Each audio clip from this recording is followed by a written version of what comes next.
मुझे बता सकते हैं कि आपका पास्ट कहाँ पर है? अब आप कहेंगे कि वो है नहीं बल्कि था, पर शायद वो मौजूद है एक दूसरे रूप में, यूनिवर्स की अंधेरों से बड़ी गहराइयों में। इस वीडियो में हमने स्पेस को लेकर एक बहुत यूनिक अप्रोच रखने की कोशिश करी है, जैसा कॉस्मिक अध्ययन हमेशा करता है। हो सकता है कि बीच में आपको कुछ पॉइंट्स कॉम्प्लेक्स लगे, पर मैं आपसे वादा करता हूँ कि अगर एक बार आप इस वीडियो को पूरा देख लेते हैं तो ये स्पेस के बारे में आपके पर्सपेक्टिव को बदल के रख देगी। नमस्कार, मैं हूं हार्दिक कृष्णा, और अगर आप मुझे मौका दें दुनिया के इतिहास को दो भागों में बांटने का, तो मैं इसे 1901 से पहले और बाद के इतिहास में बांटना पसंद करूंगा, क्योंकि ये वही साल था जिस साल फादर ऑफ मॉडर्न फिजिक्स कहे जाने वाले अल्बर्ट आइंस्टाइन ने अपना पहला रिसर्च पेपर पब्लिश किया था और स्पेस, टाइम और मोशन को लेकर हमारे पर्सपेक्टिव को बदल के रख दिया था। पर तकरीबन 118 साल बाद भारत में मौजूद कॉस्मिक अध्ययन नाम की ऑर्गेनाइजेशन के सदस्य उनके विचारों पर दोबारा विचार करते हैं और एक चौंका देने वाले निष्कर्ष पर पहुंचते हैं, जिसके बारे में हम आगे इस वीडियो में बात करेंगे। स्पेस क्या है, स्पेस कहाँ से आया है और स्पेस कहाँ चला जाएगा, चलिए जानते हैं कॉस्मिक अध्ययन के साथ।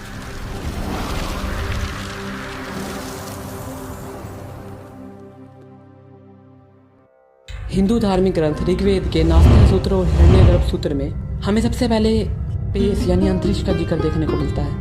बाद में एक महान भारतीय मैथमेटिशियन और कॉस्मोलॉजिस्ट आर्यभट्ट ने कहा, अगर दो चीज़ों के बीच में कुछ भी मौजूद नहीं है तो वहाँ वॉइड या फिर स्पेस मौजूद होगा। पर बात यहाँ ख़त्म नहीं होती, ये बात जाती है 1929 तक, जब एक अमेरिकन एस्ट्रोनॉमर एडविन हबल ने एक्सपेंशन ऑफ स्पेस का विचार दिया। पर हम ये पूरा इतिहास जान ही क्यों रहे हैं? क्योंकि ह्यूमन हिस्ट्री के साथ इस कॉन्सेप्ट के इवोल्यूशन को समझकर हम इस कॉन्सेप्ट को और भी अच्छे से समझ सकते हैं। तो कहानी की शुरुआत होती है 300 BC से, जब ग्रीक के महान मैथमेटिशियन यूक्लिड ने हमारे सामने यूक्लिड एलिमेंट नाम की किताब रखी थी, जिसके अंदर ये कहा गया था कि दो चीज़ों के बीच में स्मॉलेस्ट डिस्टेंस हमेशा एक स्ट्रेट पाथ ही होगा। पर बाद में समुद्री यात्रा करने वाले लोगों ने ये ऑब्जर्व किया कि हमेशा शॉर्टेस्ट पाथ एक स्ट्रेट पाथ नहीं होता, जिसके पीछे का कारण अर्थ की स्फेरिकल शेप थी और यूक्लिड के नियम सिर्फ प्लेन पर ही लागू होते थे। धीरे धीरे हमने स्फीयर के साथ साथ लगभग सभी 3D ऑब्जेक्ट्स के लिए मैथमेटिक्स का विस्तार किया। 17th सेंचुरी की शुरुआत से 19वीं शताब्दी के अंत तक हम 3 डायमेंशनल मोशन को समझने के लिए गैलीलियो गैलीली द्वारा दी गई गैलीलियन ट्रांसफॉर्मेशन का यूज करते थे, जिसमें हमें मोशन को समझने के लिए 4 कोऑर्डिनेट्स x, y, z और टाइम का यूज करना पड़ता था। लेकिन 20वीं शताब्दी की शुरुआत में आई थ्योरी ऑफ रिलेटिविटी और लॉरेंस ट्रांसफॉर्मेशन ने हमारी स्पेस एंड मोशन की समझ को सबसे बड़ा झटका दिया। दरअसल थ्योरी ऑफ रिलेटिविटी के कारण हमारे सामने टाइम डायलेशन और लेंथ कॉन्ट्रैक्शन जैसे फिनोमिना आए, और जनरल रिलेटिविटी ने हमें स्पेस टाइम का कॉन्सेप्ट दिया, जिसे 5th डायमेंशन ऑफ स्पेस भी कहा जाने लगा। सिंपल भाषा में आप इस तरह समझ सकते हैं कि स्पेस टाइम के अंदर शॉर्टेस्ट पाथ शॉर्टेस्ट डिस्टेंस नहीं होता। दूसरे शब्दों में कहूँ तो डिस्प्लेसमेंट को स्मॉलेस्ट डिस्टेंस नहीं कहा जा सकता। अगर आप इस कॉन्सेप्ट के बारे में और जानना चाहते हैं तो मैंने गेट सेट फ्लाई साइंस नाम के यूट्यूब चैनल की एक वीडियो का लिंक डिस्क्रिप्शन में दे दिया है, जिसे आप मेरी इस वीडियो के खत्म होने के बाद देख सकते हैं। चलिए अब वीडियो के मेन टॉपिक की ओर बढ़ते हैं। रिलेटिविटी के कारण ब्रह्मांड में 2 जगहों पर समय का सेम स्पीड से चलना जरूरी नहीं है। तो चलिए इस कॉन्सेप्ट के साथ एक थॉट एक्सपेरिमेंट करते हैं। अब मान लीजिए 2 प्लैनेट्स ए और बी पर टाइम अलग अलग गति से चल रहा है। मान लीजिए प्लैनेट ए पर टाइम की स्पीड x है और प्लैनेट बी पर टाइम की स्पीड हाफ ऑफ x है। अगर मैं दोनों प्लैनेट्स पर एक एक बहुत एडवांस वॉच रख दूं, तो जब प्लैनेट ए पर 10 घंटे बीतेंगे तब प्लैनेट बी पर सिर्फ 5 घंटे ही बीते होंगे। अब एक बार हाइपोथेटिकली सोचिए कि दोनों प्लैनेट्स बिग बैंग के तुरंत बाद बन गए थे, तो अब तक अगर प्लैनेट ए के लिए 14 बिलियन ईयर बीत चुके हैं तो प्लैनेट बी के लिए सिर्फ 7 बिलियन ईयर बीते होंगे। हो सकता है आपको ये थोड़ा अजीब लग रहा हो, क्योंकि आप अपने हर बर्थडे पर 1 साल बड़े होने की खुशी मनाते हैं। आज जिस दिन मैं ये वीडियो रिकॉर्ड कर रहा हूँ, आज मेरा भी बर्थडे है। पर क्वेश्चन ये उठता है कि यूनिवर्स का बर्थडे कब आता है? तो यही तो दिक्कत है, क्योंकि यूनिवर्स का बर्थडे नहीं आता तो शायद यूनिवर्स ने बर्थडे की कॉन्सेप्ट मानना ही छोड़ दिया। यूनिवर्स में मौजूद पॉइंट्स के लिए ये जरूरी नहीं कि उनकी उम्र बढ़ेगी ही, उनकी उम्र कम भी हो सकती है। यहाँ पे उम्र का मतलब हुआ उसकी बिग बैंग से दूरी। जैसे पिछले एग्जाम्पल में प्लैनेट ए की बिग बैंग से दूरी ज़्यादा है प्लैनेट बी के मुकाबले। पर हो सकता है कि फ्यूचर में ये चीज़ें बदल जाए। को आप अर्थ के एग्जाम्पल से बहुत इजीली समझ जाएंगे। आप ये तो जानते ही होंगे कि अधिकतर वैज्ञानिकों के हिसाब से ब्रह्मांड की उम्र 13.8 बिलियन ईयर के बराबर है, और हम जानते हैं कि एक ईयर मतलब 3,15,57,600 सेकंड के बराबर होता है। तो सोचिए कि यूनिवर्स की एज उस प्लैनेट के लिए या यूनिवर्स में मौजूद उस पॉइंट के लिए भी सही है, जहाँ पर अर्थ का 1 सेकंड 1 साल जितना बड़ा होता है। मतलब जब जितनी देर में अर्थ पे 1 सेकंड बीतता है, वहाँ पर अगर आप रहेंगे तो आप 1 साल बूढ़े हो जाएंगे, मतलब आपकी 1 साल उम्र बीत चुकी होगी। लेकिन अर्थ के लोगों के लिए उस समय 1 ही सेकंड बीता होगा, तो क्या उसके लिए भी यूनिवर्स की एज वैलिड है? तो सिंपल आंसर है बिल्कुल भी नहीं। And same for the inverse situation. तो मेरा कहने का मतलब है कि mathematical age of universe mathematical age of universe vary करती है एक प्लैनेट से दूसरे प्लैनेट पर। सिंपल भाषा में कहूँ तो एक पॉइंट से दूसरे पॉइंट पर। इसे आप ऐसे समझ सकते हैं कि मैं किसी और प्लैनेट पर जो कि अर्थ से बहुत ज़्यादा भारी हो और वहाँ समय की गति बहुत धीमी हो, वहाँ पर जाकर यूनिवर्स की एज नापने की कोशिश करूँगा तो वो काफ़ी कम आएगी अर्थ के मुकाबले। लेकिन मान लीजिए कभी अर्थ से आकर एक एस्ट्रॉइड टकरा जाए तो क्या अर्थ पास्ट में चली जाएगी? क्योंकि अगर अर्थ से कोई एस्ट्रॉइड आकर टकरा जाए और अर्थ में ही मर्ज हो जाए तो ऐसे में तो अर्थ का मास बढ़ जाएगा, तो उसे पास्ट में चले जाना चाहिए। तो आंसर है नहीं, और यही तो कैच है यहाँ पर। यूनिवर्स की एज समय की तरह बिहेव नहीं कर रही, बल्कि जैसे जैसे हम पुराने होते जाएंगे हम स्पेस में उभरते जाएंगे या स्पेस से दूर जाते जाएंगे, और जैसे जैसे हम नए होते जाएंगे यानी हमारा वजन बढ़ता जाएगा, हम स्पेस में धंसते जाएंगे और बिग बैंग की सिचुएशन में पहुँच जाएंगे, मतलब सिंगुलैरिटी की पोजीशन के अंदर। आप इसका एग्जांपल ब्लैक होल भी ले सकते हैं। ब्लैक होल जो एक तरीके से सिंगुलैरिटी वाली सिचुएशन में ही पहुंच चुके हैं।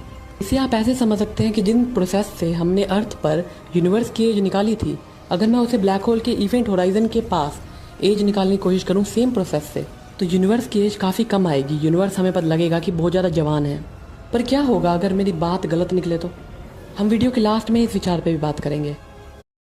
अभी आपके दिमाग में स्पेस को लेकर जो खिचड़ी पक रही है, अब उसमें नमक मिर्च डालने का समय आ गया है। धरती के किनारों की तरह स्पेस में भी किनारे नहीं हैं, क्योंकि धरती और स्पेस में ये सिमिलैरिटी है कि दोनों स्फेरिकल बॉडीज की तरह बिहेव करती हैं, और दोनों में डिफरेंस ये है कि जैसे धरती पे आपको लगता है कि आप एक 2 डायमेंशनल प्लेन में चल रहे हो, वैसे ही स्पेस में आप 3 डायमेंशंस यूज कर सकते हो।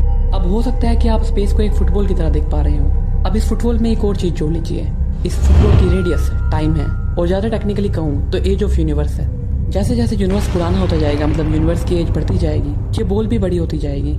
इसलिए टाइम को 4th डायमेंशन ऑफ स्पेस भी कहा गया है।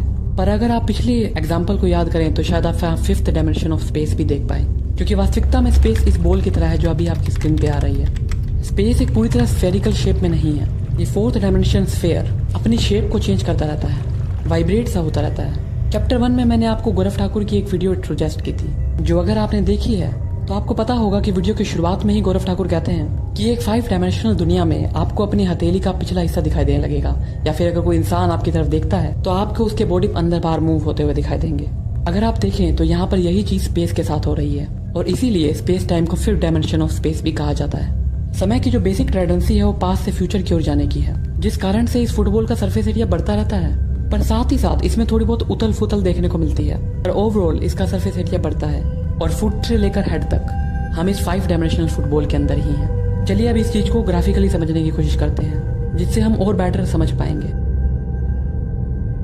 अभी आपकी स्क्रीन पर जो ग्राफ आ रहा है उसके अंदर y एक्सिस पे एज ऑफ यूनिवर्स और x एक्सिस पर टाइम है, लीनियर टाइम, जो कि पास्ट से फ्यूचर की ओर जाता है, यानी एक कन्वेंशनल टाइम। और यहाँ पर आप नोटिस कर सकते हैं कि किस तरह एज ऑफ यूनिवर्स वेरी करती है डिफरेंट पॉइंट्स के लिए डिफरेंटली, पर ओवरऑल यूनिवर्स की एज इंक्रीज ही होती है, और साथ साथ यूनिवर्स में स्पेस भी बढ़ता रहता है। अब बढ़ते हैं अपने दूसरे ग्राफ की ओर। इस वाले ग्राफ में हमने y एक्सिस पे एज ऑफ यूनिवर्स और x एक्सिस में कन्वेंशनल प्रेजेंट नाम की एक टर्म को रखा है। यहाँ पर कन्वेंशनल प्रेजेंट एक टिपिकल टर्म हो सकती है।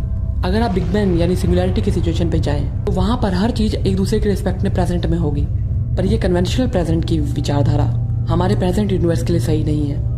इस कन्वेंशनल प्रेजेंट के अंदर अर्थ और सन एक दूसरे के कन्वेंशनल प्रेजेंट के अंदर नहीं होंगे, यानी अर्थ के रिस्पेक्ट में सन एक कन्वेंशनल प्रेजेंट में नहीं होगा, पर अर्थ के रिस्पेक्ट में वो प्लैनेट या वो पॉइंट कन्वेंशनल प्रेजेंट में होगा जहाँ पर स्पीड ऑफ टाइम अर्थ के एकदम बराबर हो।